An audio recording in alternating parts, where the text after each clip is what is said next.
posted. Basically, I posted how to take better Instagram photos, and this video just reached 100,000 views, and this is incredible. I am so thankful, and I didn't expect it to get so many views, but in the video I asked you if you wanted me to do a video on how I did my Instagram photos, and you guys said yes, so I'm going to do that today. And the reason why I didn't do that previously is because my iPhone is an iPhone 4 and the screen is really broken, but I couldn't find anything to record my screen on an iPhone 4, so I'm basically just going to show you my phone, and it's cracked, so please don't mind it. So let's get started. So the first thing I wanted to talk about is Photoshop Lightroom. I know it's really expensive and a lot of you don't have the money to spend, but what you may not know is that Photoshop comes with a 1 month free trial. So basically you can get it for free for 1 month. A couple months ago I started a blog, and that's why I decided to get Photoshop, so I could have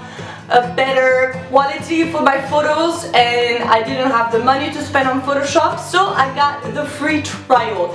And I want to show you some photos before and after and how it makes such a huge difference. It's so easy to use. The trial is over for me. It's been 1 month, so I'm not going to buy it, but I got 1 month of amazing photos for my Instagram and for my blog, so yeah. The next thing I'm going to talk about is my apps on my phone and PicMonkey.com. So basically the two things that I edit with are PicMonkey.com and VS Code Cam. PicMonkey.com, it's super easy, super simple. If you don't have a phone, or if you don't have a phone that is compatible with VS Code Cam, that's what you need to get. So PicMonkey.com is free. I'm going to show you basically what I do, and I'm going to show you a before and after photos. So these are the before PicMonkey.com, and these are the after.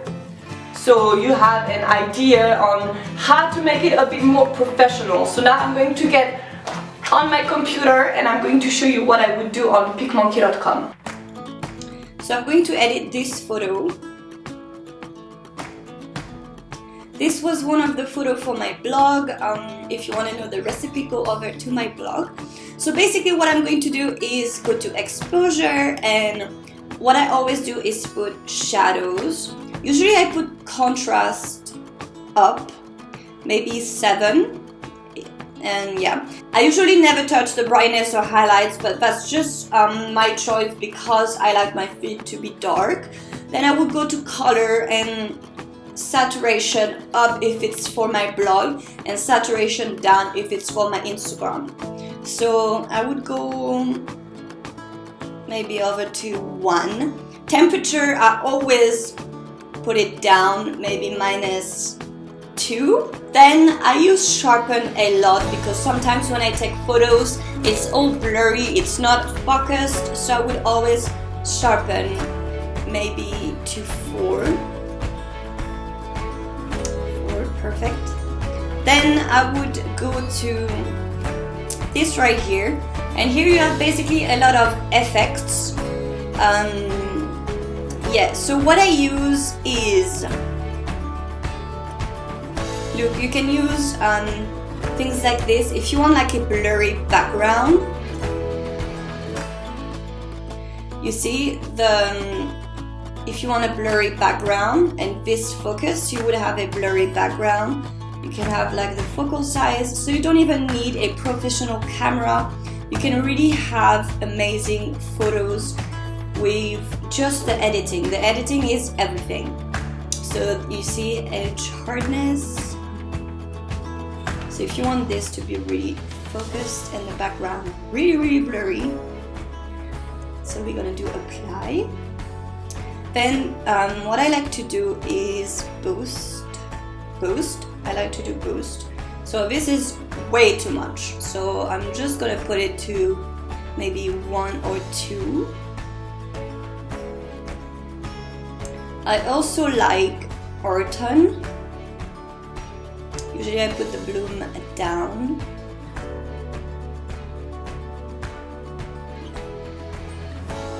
You see the difference?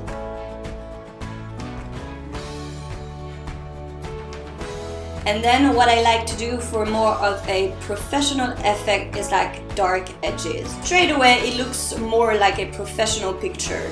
So you can change the intensity.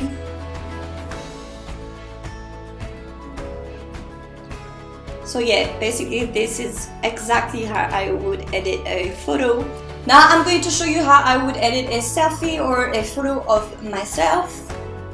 So let's see. So this is one of the pictures I just took. So what I don't like about this is it's really warm. I didn't use any studio light, so it's really yellowish. So you can do so many things in here. If you go to the lipstick here, you have a bunch of things that you can use. Basically everything that has a crown means that you have to pay for it. But I pay £4 a month, so I get it. What I like to do, you see you have blemish fix. If you have a blemish somewhere, you can use that. What I really like to use on PicMonkey.com is this highlight.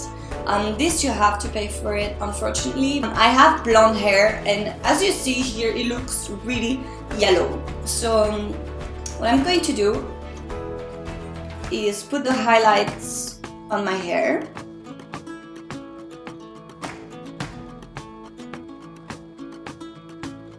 This, you can basically change the color of your hair. That is so crazy. I love it. I love this. So you can see where you didn't apply it. You make your hair super dark. So basically what I do because I'm blonde, is I go towards the blue, and what it's going to do is tone my hair. So you can see here if you want silver hair, you see. So this is what the difference between no toning highlights and highlights. I really like it. I use this all the time on my hair. This is my phone. I'm so sorry because it's all broken here. So what I use is VS Code Cam, PixArt, and Facetune. So basically I go to VS Code Cam. I do have Afterlight, but I don't use it anymore. So this is what my Instagram looks like. So then I can really see if it all blends together and everything. Lately I've not been really like focusing on having a feed or anything. I just post what I like, but I need to go back to having a feed because it's really messy. So I would add some photos. Let's see.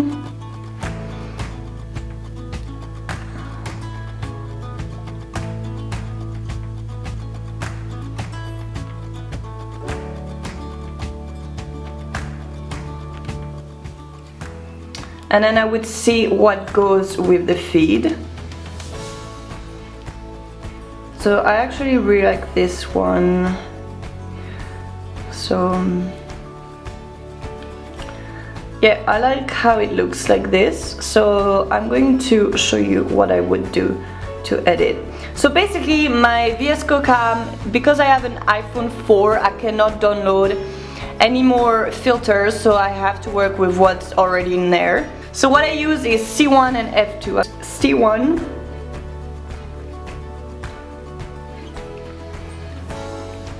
and F2. I really like when it's like this, but this is way too much. I would always put it in the middle, around 6 or 5. Then I just see what I like. And then I would go to the tools and I would change the exposure. Here I really like it because this is the photo I just edited on PicMonkey. Then the contrast, and usually if I put too much contrast, I will just go here and fade +1. And saturation I never change, and that's basically all I use. So yeah, now I'm gonna try to show you another photo. So this is really dark. Usually I use C1 all the time. I don't know why I just use F2. But C1, the thing is, it's really greenish. So I will always put it like at 7. And here maybe an exposure up because it's really dark.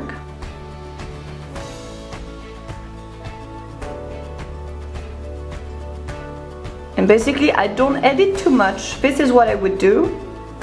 I go to Facetune, and I love using Facetune for blurry backgrounds. So I'm going to show you an example on this photo that I already posted on my Instagram. So this is the one not edited. So basically what I do is I go to defocus right here. And here I will defocus everything and make it really blurry. I love using that. And here is your blurry background. When you see my photos have a blurry background, usually it's not my lens or my camera, it's me doing it with Facetune. If you want to know this photo, so this photo I did with PixArt. You go here and collage, and then I choose grid, and here you have your grids. So this one, hop, and here borders. I usually never use borders. Oh yeah, you can play around with this. I really like it. Actually, really like how it looks. Maybe this puff. Save. So that's it for today, guys. I hope you enjoyed this video, and please make sure to give this a big thumbs up. Make sure to subscribe, and I will see you soon. Bye.